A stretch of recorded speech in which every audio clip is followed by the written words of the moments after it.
Chuck Barlow, Crossgates United Methodist Church, High School Sunday School. This is video 4, actually lesson 3. The first one is just an introductory video. The second one is the nature of the Bible. The third one is the first half of the timeline. Today we're going to finish up the timeline, just to let you know where we are.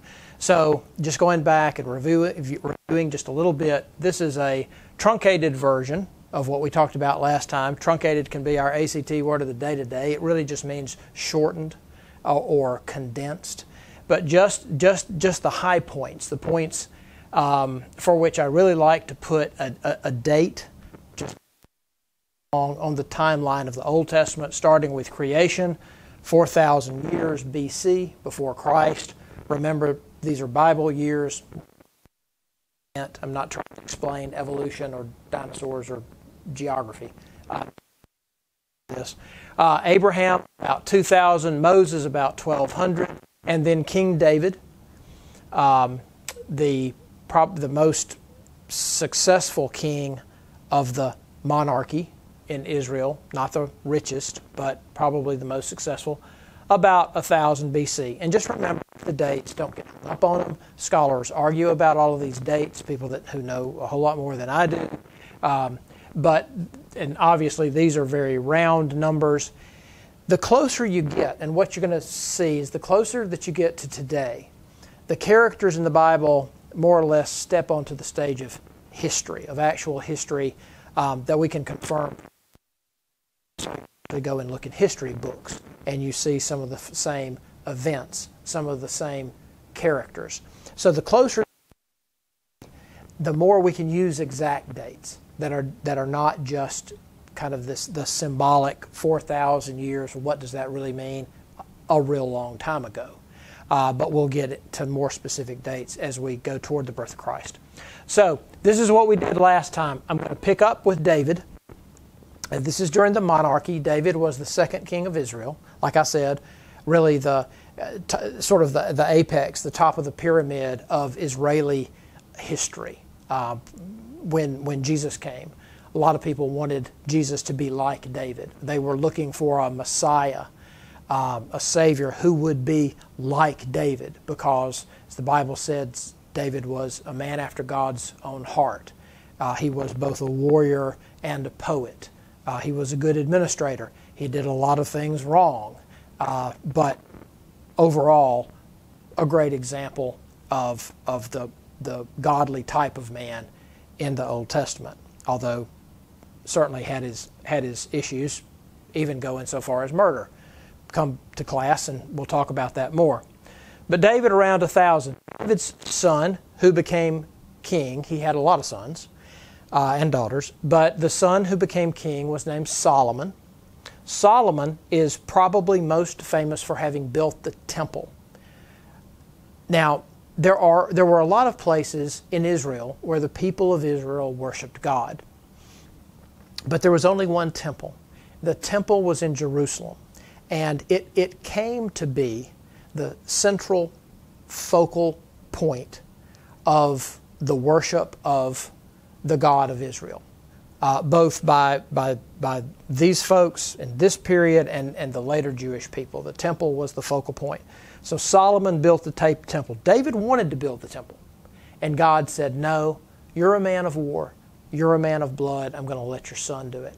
So, sure enough, Solomon got to build the temple.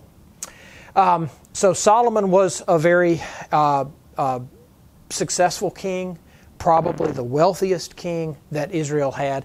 And when he died, his son Rehoboam became king. Now, at this point, there was a lot of political strife in the land. And in the effort to try to keep this relatively short, I won't go into all that, but let's just say that Rehoboam made a lot of people mad, and the kingdom split. So where you did have one kingdom under Saul earlier, and then David and Solomon, one kingdom of Israel, during the time of Rehoboam, the kingdom split.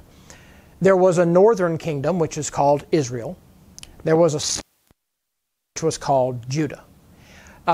The northern kingdom, you'll remember there were 12 tribes that made up, and if you look at the map, it looks like 12 big counties. There were 12 tribes. Well, 10 of them actually became Israel. That left only 2 to be what we called. But tribe, which were Benjamin, a small tribe, was so strong, so powerful. That's where Jerusalem was. That's where really the only big city was in this country at the time.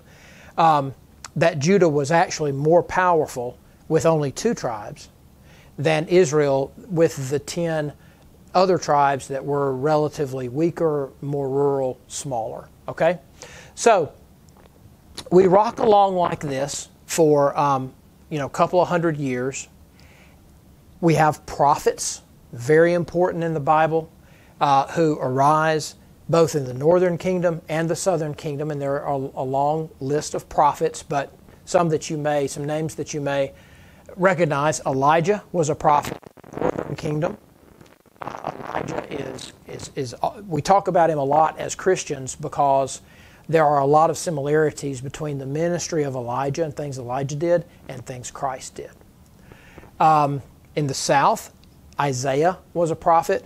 The first Isaiah, there are actually 2 or 3 Isaiahs, but talking about the earliest Isaiah here, was a prophet in the southern kingdom. Both of these kingdoms had some good kings, had some bad kings, but neither one of them was very big, neither one of them was very strong. So what you see starting really in the 700s BC, you see this successive wave of invasions and takeovers, okay, by people in other parts of the world. So what you see in 722 BC, the Assyrians, led by Sargon II, one of my absolute favorite names in the Bible. I have always wanted to have a dog big enough to name Sargon. Sargon II was their king of Assyria. He took over the northern kingdom in 722. The southern kingdom hung in there for a little while longer. And in 587, 586 BC, the Babylonians, led by Nebuchadnezzar, came and took over all of this. Took over what had been the northern kingdom and Assyria, took over the southern kingdom. Babylon, this is normally called the Neo-Babylonian kingdom or the second Babylonian kingdom because there was one way back here. But this was an extremely strong kingdom, the Babylonians. Now, when this happened, the temple was destroyed. So remember, Solomon had built this wonderful temple, very, very important to the worship of the people. Well, when this happened, the temple was destroyed, and the people were taken as slaves back to Babylon. And biblical scholars like to call that the exile. They were exiled they were actually taken out, some with hooks in their noses, the Bible tells us, to be slaves. And so you'll remember they had been slaves in Egypt up during this period. Moses led them out of slavery in Egypt. We'll hear. And it's a very interesting time in Hebrew and Jewish history because they're wondering, okay, what happened here? We thought we were supposed to be a great nation. God told us all the way back to Abraham we were going to be this great nation. And here we are, our temple is destroyed, and we're exiled as slaves in Babylon. Where do we go from here? Can't really discuss that right now, but it's a very interesting part of the Bible. Okay, so then what happened? Well, they weren't slaves for too long because the Babylonians were just taken over by the Persians. Cyrus the Great, their leader, this happened about 539 BC. You can tell how these are real, years that we can put on a timeline. And even though the scholars may argue a little bit about these years, not much. These are pretty certain years. So 539 BC, the Persians come under Cyrus the Great. They take over everything. So they take over Babylon. This is like the little book where the little fish gets eaten by one fish, and then the middle-sized fish gets eaten by and then the shark. That's kind of what's going on here. Okay, they're eating up everything. So come, they take over everything that had been taken over by Babylon and by Assyria, basically. Cyrus is a very tolerant person, and he looks at the Jewish people who are slaves and kind of goes, "Why are you here? And why are you slaves? Feel free to go home if you want to." Some of them stayed because they were actually doing pretty well, some of them. in Babylon at the time. So there becomes a pretty big community of Jews in Babylon. But a lot of them go home. And this is what we call the restoration. They go home to restore the nation of Israel.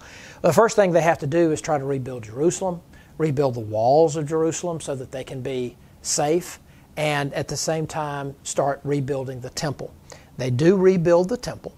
And this is called the Second Temple, rebuilt about 515, 516 BC. So you see, this gets to be a really important point in the history. The temple's built by Solomon. It's destroyed by the Babylonians. It's built again by Ezra, Nehemiah, Zerubbabel, and some of their followers during this period. Okay, so we rock along. The politics gets extremely complicated during this time period. And that's even like a whole nother course that I teach sometime on the history and politics of this time. It gets very complicated. Here's the very short version. 333 BC, Alexander the Great, may have heard that name, leader of the Greeks. He comes and basically takes over most of the Mediterranean world at this point, including Israel, Jerusalem. So now we've gone from Assyrians in this part, Babylonians, Persians, Greeks. Around 333 BC is when he's active in this part of the Mediterranean world. And then and Israel is sometimes ruling itself during all of this, and sometimes they may have a Greek governor, so to speak, or something like that. But there's a lot of going in and out of who is in charge of Israel. Are the Israelites in charge? Or somebody else is in charge? Changes a lot over the years. And then in 63 BC, the Romans come and they take over everything, basically. 63 BC is when Jerusalem fell to the Romans. There had been Roman influence even before that, but that's the date that most scholars use for when Jerusalem really became part of the Roman Empire. Pompey the Great, who was active around the same time as Julius Caesar. They were friends and enemies, depending on what part of life it was. So that's what happened. So that gets us basically, see where we are here, 63 years before Christ. Now we're going to take a short break and come back and go very quickly through the New Testament. A few moments later. Okay, so finishing up very quickly, let's now go to the New Testament.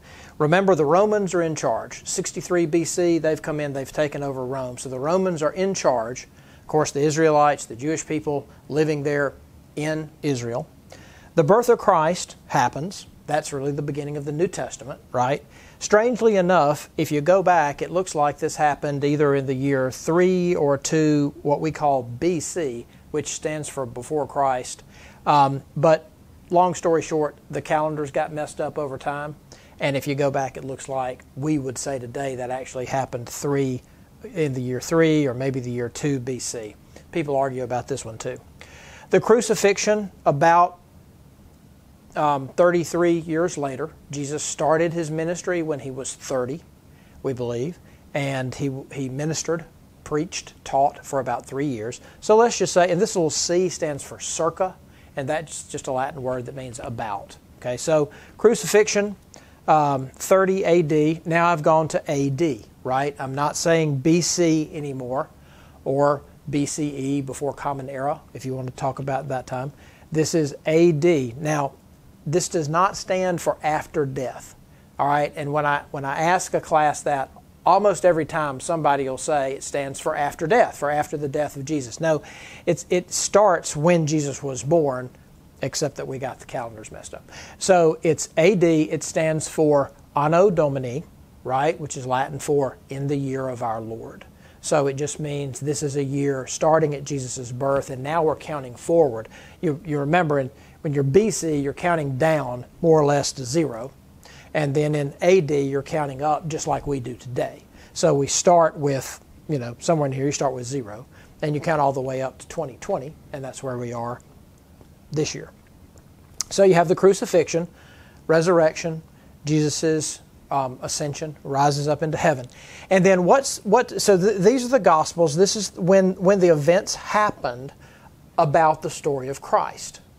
Now, the events happened about Christ here. As we talked about a couple of lessons ago, people weren't sitting there writing down things as Jesus did them. There may have been some of that. There may have been parts of stories or some sayings or some collections of sayings, but Matthew, Mark, Luke, and John were not sitting there writing Jesus' biography as they lived, right? As he lived. It's something that happened over time, that happened a little bit later. So the rest of the the rest of the New Testament as it plays out looks a little bit like this. We think that the oldest book, actually, in the New Testament is Thessalonians. That's a letter that Paul wrote, an epistle, a letter that Paul wrote to the church at Thessalonica, called Thessalonians. We think it was written about 55 AD. So you can see that's about 25 years after Jesus was crucified. Mark, we think, was the earliest gospel, and we think it was written about 10 years later, about 65 AD. But look, you're already talking about a book that's being pulled together. Some of it maybe have been written by somebody else earlier. Mark pulls things together. Crucifixion in 30, the book actually pulled together maybe about 35 years later. Then the Romans destroyed Jerusalem. The Israelis revolted, basically, against the Romans. There's a lot of very interesting history there. But the Romans finally got tired of it and just destroyed Jerusalem in 70 AD. The temple was destroyed again at that time, just like the Babylonians had done back under Nebuchadnezzar. So, temple destroyed again, and it has remained destroyed, basically. There are parts, the Weeping Wall, Wailing Wall, in Jerusalem, but there is not a temple like this in Jerusalem today. Matthew and Luke, two of the other Gospels, we believe were written sometime after this big event happened. That's one reason why this event's important, because it helps us date some of the books. So scholars say that Matthew and Luke, those two Gospels, probably written sometime between 70 and 90 AD, about as close as we can get to dating them. And then the last book, probably, Revelation, last book in the Bible, probably also the last book written, the book of Revelation, written about 100, some people would say as late as 110 AD. So, wrapping up, look at what you got. You start in the Old Testament about 4,000, right? Bible years. So counting Bible years, you go from 4,000 to, let's just say 0. You got 4,000 years of stuff in the Old Testament, right? How many years of stuff have you got in the New Testament? 100. So for us to just, and I know I sound like a broken record here, but for us to ignore this 4,000 years of history of God's interaction with mankind and just look at this 100 years, just doesn't make any sense. We got to get well steeped in this 4,000 years of God's interaction with mankind to help us understand the enormous events that happened during these 100 years. All right, we will start, next video, we'll actually just jump in and we're going to start with the book of Judges, which is right about here, and talk about some of the really interesting stories in the book of Judges. See you then. Thanks for listening.